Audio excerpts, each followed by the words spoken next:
2 days ago, I sat in this chair and told you that I could not verify how many followers the CJP had.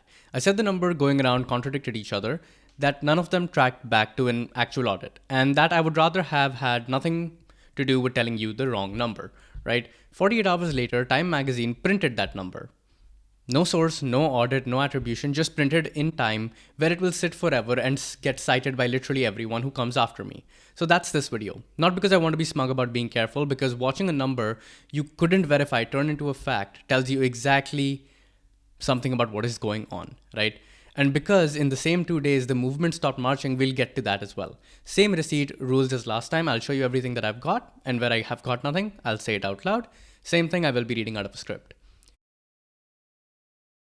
Here's how a number that nobody checked becomes a number everyone cites. Start with the one figure in this entire story that actually has a timestamp on it. The Tribune, 21st of May. The CJP account at 10.9 million, the BJP's at 8.7 million. One account, one date, one outlet published at the time. The Tribune doesn't tell us how they got it, and I'd assume a reporter opened the profile and read the number off the screen, which of course is fine. That's a real method. It's more method than anything that came after it.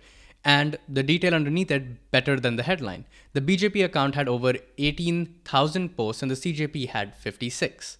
Now watch what happens to that number over the next 2 months.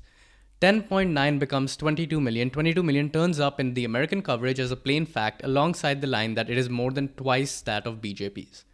And then Times writes it like this. And I want you to read the exact words because the exact words in this scenario does matter. Accounts, plural. This is not the same claim. The CJP account has 22 million followers and the 22 million people have followed Dipke's accounts are two different sentences, and only one of them is checkable. Adding up separate accounts is the oldest way in the world to grow a number without technically lying. The same person following 3 accounts 3 times, and you never have to say that out loud. And here's the arithmetic problem nobody's addressing. The Tribune had the BJP at 8.7 million in May. So when you see that 22 million and see twice the BJP, those two are being measured against completely different BJP numbers depending on who's writing. Nobody's showing their work, nobody's being asked to. That's kind of the whole pipeline. A claim repeated until it's just familiar, printed until it's citable. Nobody has lied, but nobody has realistically checked either. And before you get comfortable, our side is doing it too. On the 20th of July at 1 March, on one afternoon, there are 3 different counts of how many people got hurt. Watch who's producing each one. Delhi police says about 60 protesters were injured and also 118 of their own personnel and 15 to 20 government vehicles were damaged. That's the people holding the batons counting the people that they hit. The CJP says around 150 protesters were hospitalized. That's Dipke's figures quoted in Al Jazeera. That's the people who got hit counting themselves.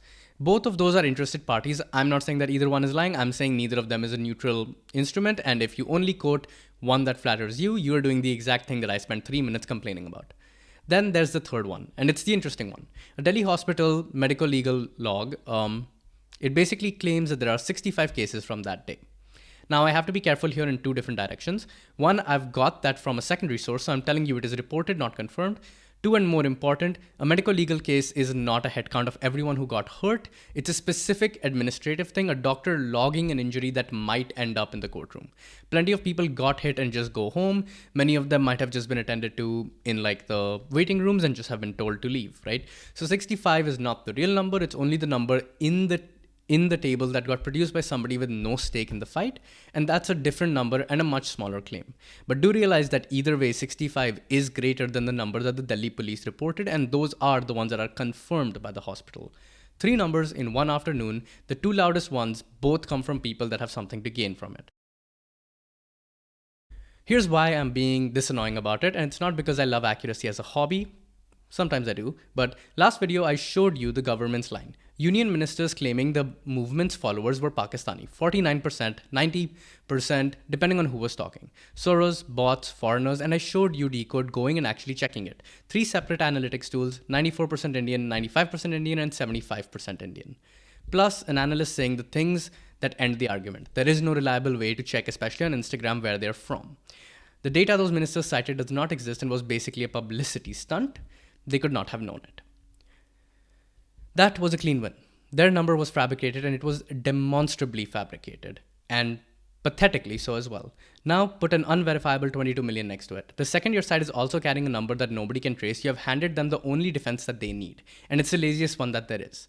Everybody makes stuff up. Who's to say it's all noise? You've taken an argument you were winning on evidence and turned it into a vibes contest.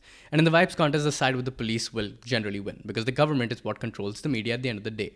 That's the cause. Not that the number is wrong, that a wrong number on your side retroactively costs you the argument you'd already won. 10.9 million people in 4 days of 56 posts on the record with a date from a named outlet, that is a genuinely staggering fact. It's more impressive than 22 million for one reason. You can check it and there is no one that can claim that you are lying. Now here's to the actual news. And it's the part I did not want to write. They have stopped marching. Not banned, right? Not outlawed. Nobody passed anything. Here's the founder, Abhijeet Dipke, quoted in Al Jazeera on the 21st. We will not march again because the police will hurt the youth again. Read that again. That's not a man who's been defeated. That's a man that is doing a calculation on the risk. About the people's children and arriving to an only answer that decent people can arrive at. Not the police, not the government, just a person that actually cares. That's what one afternoon of baton buys. You don't have to ban a protest, you just have to make the organizers do the math. The sit-in is still going. Al Jazeera counted about 200 people at Jantar Mantar on Tuesday morning. Another CGP organizer, we won't stop, Pradhana has to be sacked. A protester, they beat us black and blue and they damaged our protest site. Police have dismantled the stage, 16 metro stations closed off, CRPF reinforcements brought in. Rahul Gandhi was detained on Tuesday and then released on Wednesday. And one thing that cut the other way, which I'm including because I'd be a hypocrite otherwise, in part 1, I told you that Sonam Wangchuk was taken by men in plain clothes in the middle of the night and that his wife objected to him being treated without consent. As reported, the Delhi High Court has now ordered his transfer to Medanta. That's a court order on the record instead of a grab in the dark. That's better. It doesn't undo the first thing. It doesn't realistically change the scenario of how they have grabbed him. It is still better, and you should hear it from me and not someone accusing me of hiding it.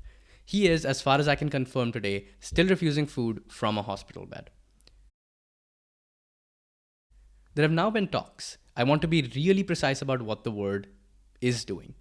As reported by the Tribune, 2 CJP representatives, Ranka and Das, met Union Health Minister JP Nadda. They put the 3 demands in writing. Release Wangchuk, Pradhana resigns, and 1 crore rupees to the families of the NEET aspirants who died. And the minister assured them he would discuss it at the appropriate level.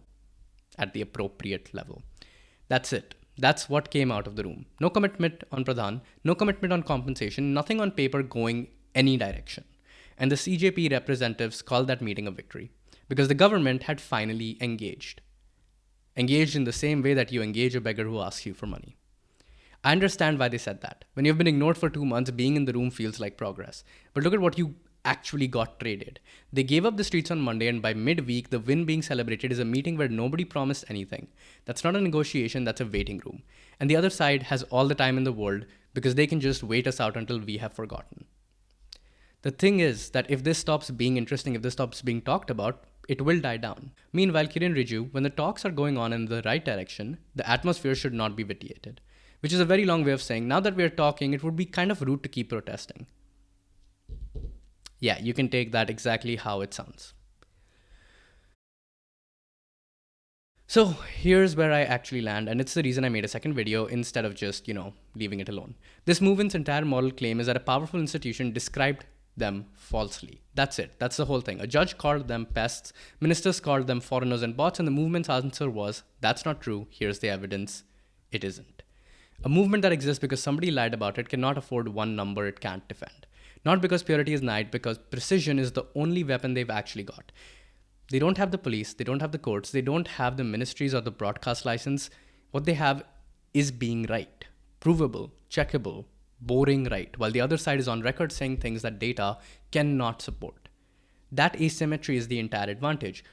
One unverifiable statistic hands it back.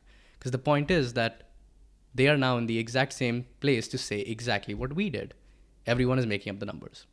This is not me telling a bunch of kids getting hit with sticks that they need to be better at citations. The people who really failed here are the ones with the fact-checking desks and standard editors, and my God, a masthead.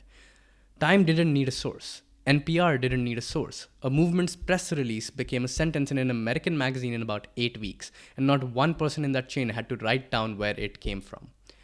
So do the thing that they didn't. Open the account, look at the number today with today's date on it, and use that one.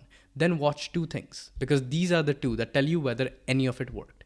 Whether Dharmendra Pradhan is still the education minister, which he is right now, and whether Sonam Wangchuk is still refusing food. Everything else is a noise. Those two are the current scoreboard. I gave you the receipt I could get, and I told you which ones I couldn't. Same as last time. Go ahead and check me. But please keep this movement going.